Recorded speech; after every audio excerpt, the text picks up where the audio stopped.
이번 주 행복한 사람들의 축제가 있었습니다. 어떻게 큰 은혜 받으셨지요? 큰 은혜가 있었지요? 이번 행복한 사람들의 축제를 통해서 저도 참 많은 은혜를 받았고 또 많은 이야기를 듣게 되었습니다. 어떤 교구에서는 버스킹을 또 해서 많은 이들에게 하나님의 복음을 전하였고, 또 어떤 교구에서는 자신의 사업장을 친히 또 전도의 현장으로 오픈하여서 많은 이들이 복음을 전할 수 있는 그러한 기쁨의 소식을 전해 듣게 되었습니다. 그 사연들의 공통점이 무엇이었을까요? 수많은 이 사연의 이야기를 들었습니다. 그 사연들의 공통점은 심었다라는 겁니다. 열정을 심고 물질을 심고 마음을 심고 특별히 하나님의 말씀을 심었다라는 사실을 믿으시기를 소망합니다. 분명히 많은 이들이 심고 또 심었을 때 하나님의 은혜가 있었다라는 것이죠. 그렇게 할 수 있는 이유가 무엇이었을까요? 제가 앉아서 곰곰이 생각해 보았습니다. 아니, 도대체 어떻게 하면 이렇게 생명을 걸고 사역을 할 수 있을까? 무엇이 우리 성도님들의 마음을 이렇게 감동하게 하였을까? 라고 고민하였을 때 딱 한 가지밖에 안 떠오르더라고요. 그것은 하나님의 은혜였습니다. 우리가 그렇게 심을 수 있는 이유는 다른 것이 아니고 오직 하나님의 은혜였다라는 것입니다. 로마서 14장 8절입니다. 로마서 14장 8절 우리 함께 읽어볼까요? 시작. 우리가 살아도 주를 위하여 살고 죽어도 주를 위하여 죽나니 그러므로 사나 죽으나 우리가 주의 것이로다. 아멘. 모든 삶이 주님께 초점이 맞춰진 삶은요, 하나님의 은혜인 것입니다. 또 한 말씀 준비했습니다. 고린도전서 10장입니다. 제가 읽어보겠습니다. 그런즉 너희가 먹든지 마시든지 무엇을 하든지 다 하나님의 영광을 위하여 하라. 할렐루야. 아멘. 우리가 먹든지 마시든지 다 누구의 영광을 하라고 말씀하십니까? 하나님의 영광을 위해. 하나님의 은혜는 죽을 수밖에 없는 또 이 죄인이었던 우리의 삶, 하루하루를 살아가는 것만으로도 여러분 너무 감사하지 않으신가요? 그저 하루가 우리에게는 너무나 축복된 인생이었습니다. 그런 우리에게 하나님의 은혜를 주셔서 하나님의 나라를 전파하게 하시고 아버지의 복음을 선포하게 하시고 십자가의 구원을 선포하게 하시고 할렐루야. 아멘. 하나님께서 우리 가운데 생명을 주신 것만으로 감사한데 하나님은 우리를 통하여서 역사하시고 우리를 통하여서 일하신다라는 것입니다. 거기에는 물질이 풍족해서가 아닙니다. 거기에는 시간이 넉넉해서도 아니지요. 그렇다고 해서 능력이 많아서도 아닙니다. 많은 사람들이 오해를 하는 한 가지 부분이 있는데요. 그것은 내가 많이 가지지 못하였다라는 겁니다. 내가 넉넉하지 못하다라는 것이지. 이 죄인을 통해서 하나님께서 무슨 일을 할 수 있겠습니까? 하지만 하나님께서는요, 죄인이었던 우리를 통하여서 일하신다는 사실을 믿으시기를 소망합니다. 그것이 하나님의 은혜이다는 겁니다. 우리가 모두 다 잘 아는 한 인물을 제가 소개하려고 합니다. 이 사람은요, 큰 교통사고를 당했어요. 그의 삶은 보통의 삶이었습니다. 그냥 학교에 가던 중에 큰 교통사고를 당하게 됩니다. 지금 화면에 보시면 우측에 있는 사진이 사고가 나기 전의 사진이고 좌측에 있는 사진이 사고가 난 이후의 사진이죠.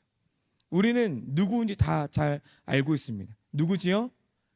이지선, 이제는 교수님이지요. 평범한 삶이었습니다. 그 인생 가운데 평범한 삶이었는데 한 번의 교통사고를 통하여서 큰 화재를 당하게 되고 전신이 녹아내리는 극한의 이 고통을 당하게 됩니다.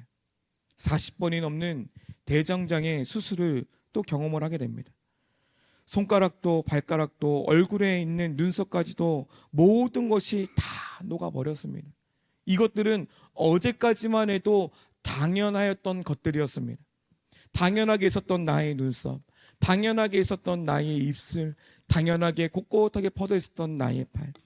이 당연하게 여겼던 것들이 이제는 그녀에게 있어서는 당연한 것들이 아니라 하나님의 세밀한 창조 질서를 깨닫게 되었고, 하다못해 이 하나님의 은혜구나라는 것을 뼈저리게 느끼는 시간이었다라는 것입니다. 당연한 것을 뛰어넘어 하나님의 은혜를 고백할 수 있었던 이 고난의 시간이었다라는 고백을 심심치 않게 우리는 들을 수가 있습니다.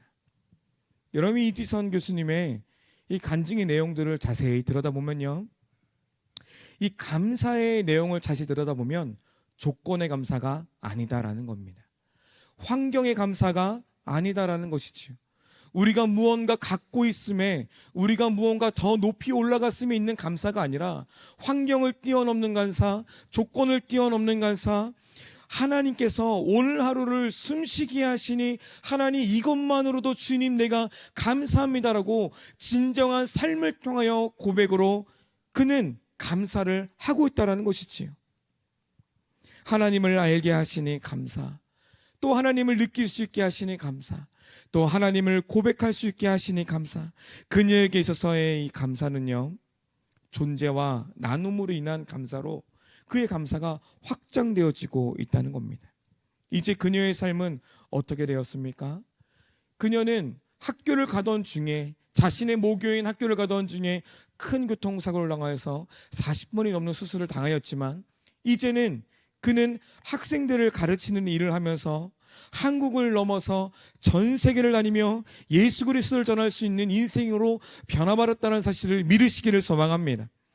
여러분, 이것이 하나님의 은혜로, 이것이 하나님의 은혜로 설명되지 않겠습니까?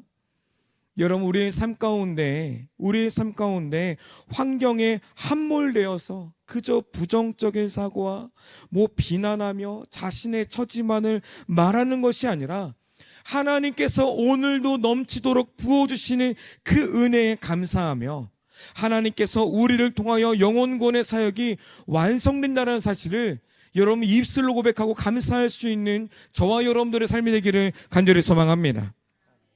예루살렘에 큰 기근이 들었어요.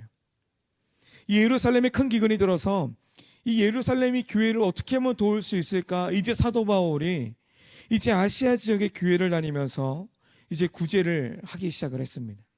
얼마나 힘들었을까요? 아픔을 당하고 죽음의 위기에 놓여있는 그들과 마음을 나누고 물질을 나누고 사랑을 공급하자라는 거였습니다. 이것이 어떤 것이냐면 바로 성도가 해야 할 일이다라고 사도 바울은 말하고 있다는 것이지. 전 세계를 다니면서 이 아시아 지역을 다니면서 그렇게 헌신하였습니다. 때문에 이 사도 바울은요, 고린도 교회의 성도들이 자발적으로 헌신해 주기를 바랬습니다.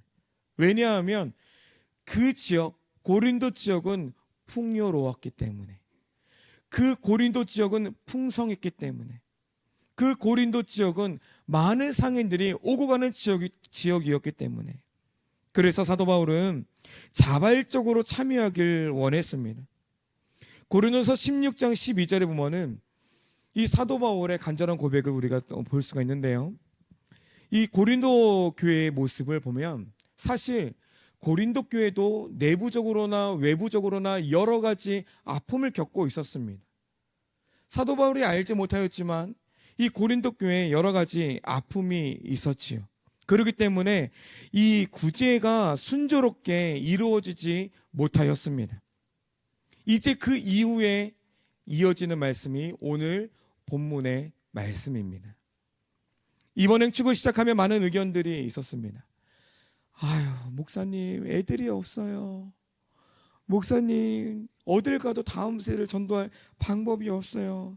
이걸 어떻게 해야 된다는 말입니까? 라는 그 수많은 이야기를 듣게 되었습니다. 여러 말들이 있었지만 여러분, 우리 행축이 끝나고 난 이후의 결과를 보면 우리가 알 수 있지요. 여러분, 하나님이 일하시면 역사는 이루어집니다. 할렐루야. 아멘. 하나님께서 역사하시면요, 우리의 눈에는 보이지 않았지만 하나님의 영이 임하면 우리가 복음을 전할 만한 다음 세대들이 보인다라는 것이지. 이것이 은혜인 것입니다. 하나님께서 우리에게 넘치도록 은혜를 부어주셨는데, 여러분, 아직도 우리가 그 은혜를 보지 못하고 있지는 않을까요? 이미 우리에게 주어진 은혜가 너무나 많이 있음에도 불구하고 우리가 그 은혜를 보지 못하고 있진 않나요? 우리의 삶을 한번 점검해 보시기를 간절히 소망합니다. 이미 우리에게 하나님께서는요, 넘치도록 은혜를 부어주셨습니다. 할렐루야. 이미 우리에게는요, 넘치도록 하나님의 은혜를 부어주셨다라는 것이지요. 그렇다면 하나님께서 왜 우리에게 하나님의 은혜를 넘치도록 부어주셨을까요? 본문 8절입니다. 8절의 말씀, 네, 제가 읽겠습니다. 모든 착한 일을 넘치게 하여. 여러분, 하나님께서는요, 이 넘치도록 은혜를 부어주시는 그 이유는 우리 가운데 착한 일, 즉 선한 일을 행하시길 원하시는 하나님의 뜻이 있다는 것입니다. 여러분, 착한 일, 빌립보서 1장 6절에도 보시면요, 너희 속에 착한 일을 시작하시니, 이렇게 말씀이 시작합니다. 여러분, 도대체 이 착한 일이 무엇일까요? 이 선한 일이 무엇일까요? 여러분, 하나님의 영이 내 안에 임하시면 내 안에서 먼저 일어나는 일이 어떠한 일입니까? 죽었던 우리의 영이 살아나는 일을 우리가 경험한다는 사실을 믿으시기를 소망합니다. 아멘. 여러분, 착한 일, 선한 일은 바로 영혼이 살아나는 일입니다. 착한 일은 다른 일이 아니라 죽었던 영혼들, 바로 저 세상에 있는 많은 영혼들에게 하나님의 말씀을 전함으로 인하여서 그 영혼들이 하나님의 길로, 그 영혼들을 하나님의 길로 인도하는 것이다 라는 것이죠. 단순히 그 세상의 도덕적인 일, 단순히 세상의 윤리적인 일을 이야기하는 것이 아니라 그것을 뛰어넘어서 당연히 우리가 착하게 살아야 하지요. 하지만 성경에서 그것만을 이야기하는 것이 아니라 그것을 뛰어넘어 영혼 구원을 말씀하고 있다는 것입니다. 하나님께서 우리 가운데 넘치도록 그 은혜를 주신 이유는요, 바로 영혼 구원에 있다는 겁니다. 이지성 교수도 아마 무언가 물질이 넘쳐서, 건강이 넘쳐서 착한 일을 했던 건 아닐까라고 하시는 분들도 있을 거예요. 원래 착했을 거야, 원래 선했을 거야 라고 하시는 분들도 아마도 있을 것입니다. 하지만 그의 마음에 진정한 하나님의 마음, 진정한 하나님의 은혜로 넘쳐났기 때문에 정말 그는 그의 육신의 고난과 고통과 아픔을 이겨내고 사람을 살리는 착한 일을 행했다는 사실을 믿으시기를 소망합니다. 아멘. 제가 예전에 사역했던 교회에서 있었던 일이에요. 한 교회에 있었던 전사님께서 갑자기 저를 부르시더니, 목사님 때가 되었습니다. 이제 같이 나가시지요. 그렇게 말씀을 하시는 거예요.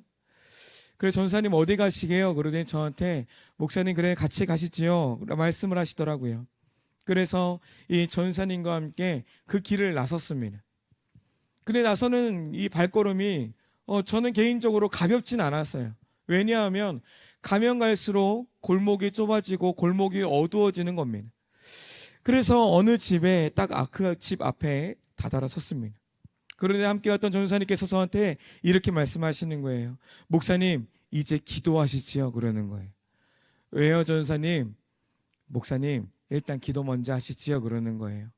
제가 그래서 고개를 들고 그 집을 문을 보니까는 그 집 문 앞에 어떠한 것이 달려있냐면은 빨간색 귀와 하얀색 귀가 달려있더라고요. 또 한쪽을 이렇게 보니 대나무들이 이렇게 세워져 있는 겁니다. 여러분 감이 좀 오시지요? 네, 선녀님이 사시는 집이었어요.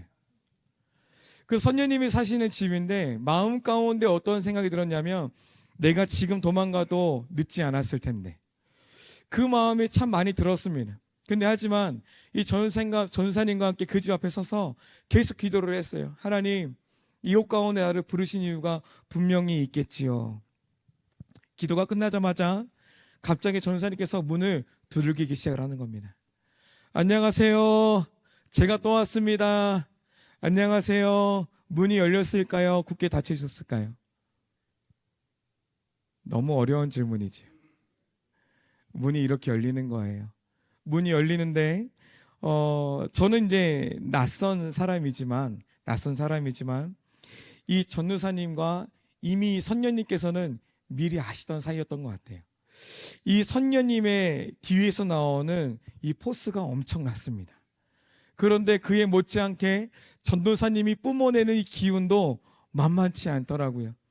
두 분이서 서로 인사를 나누다가 집 안에 들어가서 차를 대접을 받고 이런저런 이야기를 나누었습니다. 집 안에 들어가 보니까 이렇게 불상도 있고 피다 남은 향도 이렇게 있었고, 난생 처음으로 이 선녀님의 집에 들어갔던 기억이 있습니다. 그러고 난 이후에 여러 가지 에피소드가 있지만 결국에는 그 선녀님께서는요, 전도 축제에 초대가 되어서 결신자가 되었다는 소식을 들었습니다. 여러분들, 그 단 한 번의 열매였을까요? 여러분, 그 굳게 닫혔던 문이 열리기 위해서, 굳게 닫혔던 그 문을 열기 위해서 단 한 번만 찾아갔을까요? 여러 가지 에피소드 중에 한 가지 에피소드가 있는데, 그것이 어떤 것이냐면 수없이 찾아갔답니다.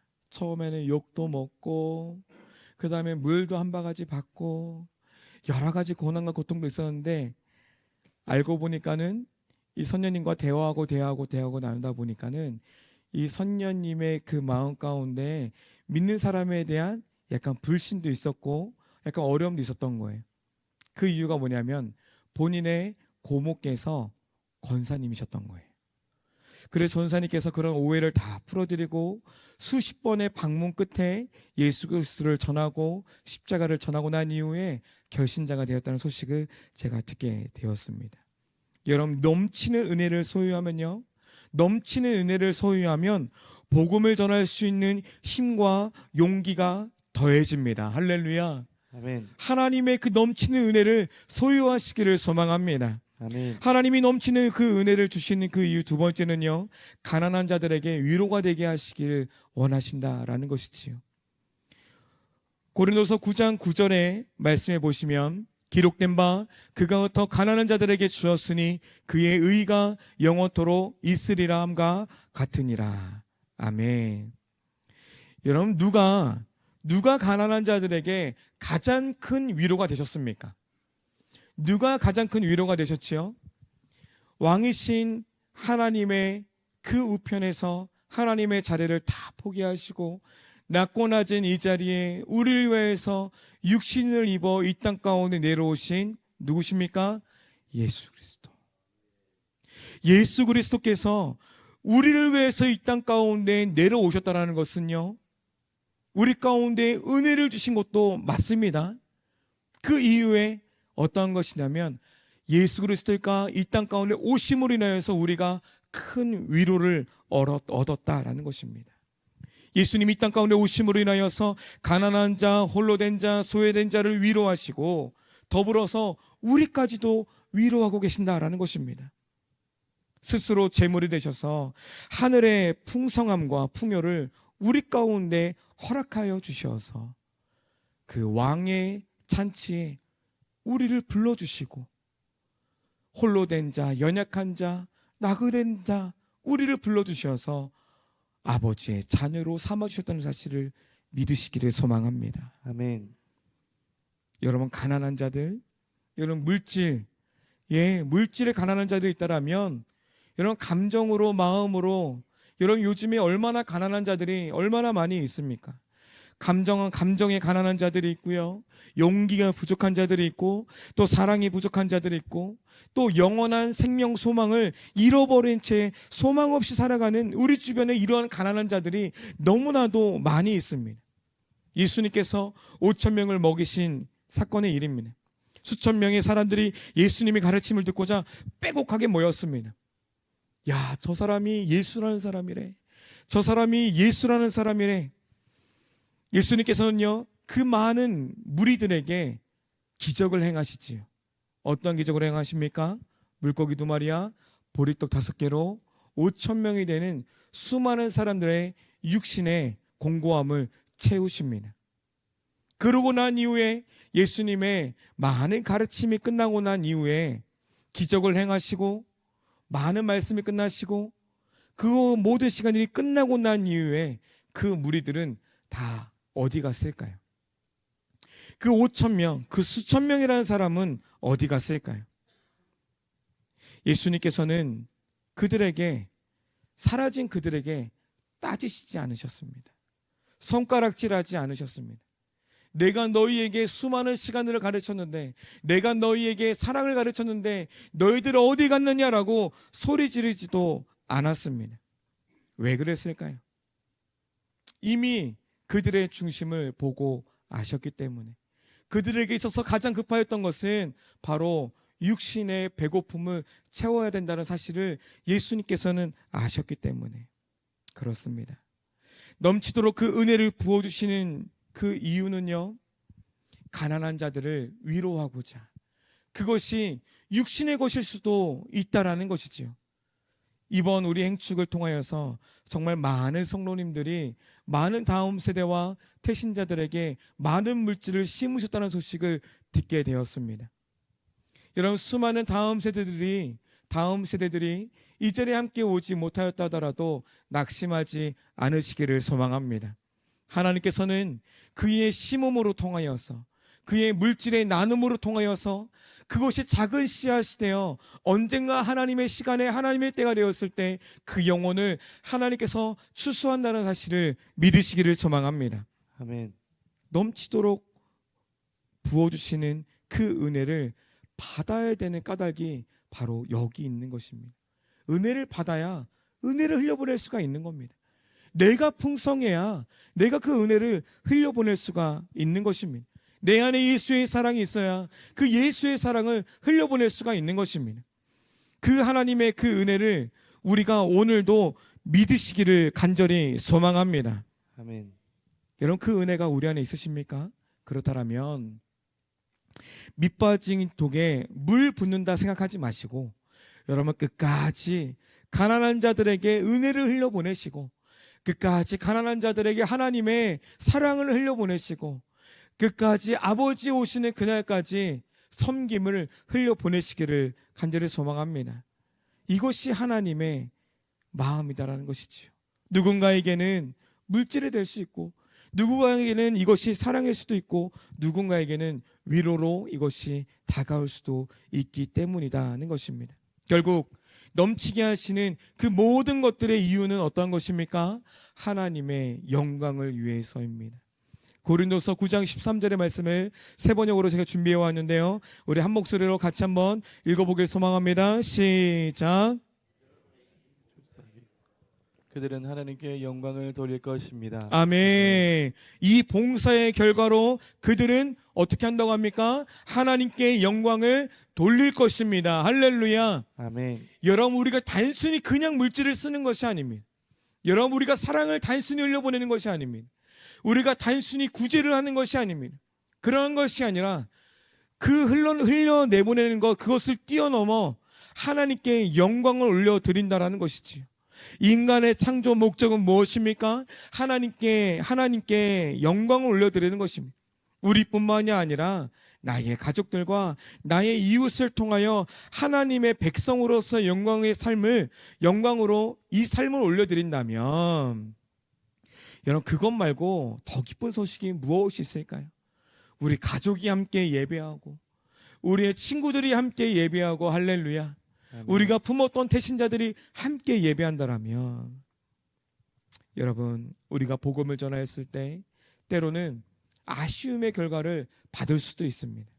하지만 낙심하지 않으시기를 소망합니다. 인생에서 실패한 것 같지만, 이 전도에서 실패한 것 같지만, 복음을 전하는 것에서 실패한 것 같지만, 그 인생으로 인하여 복음이 선포되었다면 성공한 인생이 되었을 줄로 믿기를 소망합니다. 이제 말씀을 맺겠습니다. 우리에게는 이미 하나님의 은혜가 넘치고 있습니다. 우리 주변에 이렇게 둘러보면요, 감사할 내용들이 얼마나 많은지 모릅니다. 그리고 우리의 삶을 이렇게 돌이켜보면은 우리가 감사할 것들이 너무나 많이 있다라는 것이지요. 그렇기 때문에 세상이 아무리 우리의 수고를 몰라준다 하더라도, 세상의 수많은 사람들이 우리를 향하여서 손가락질하고 당장에 이 보상이 돌아오지 않는다더라도 우리는 다 주의 일을 위하여서 부르심을 받은 하나님의 백성들입니다. 우리가 해야 할 일은요, 다른 것이 아닙니다. 우리가 해야 할 일은 우리의 삶을 돌아보면서 넘치도록 그 부어주시는 그 은혜를 나누고 또 나누는 것입니다. 우리의 모든 삶이 넘치는 은혜로 충만하여 끝까지 사람을 살리는 인생으로 살아갈 수 있는 저와 여러분들의 삶이 되기를 간절히 축복합니다.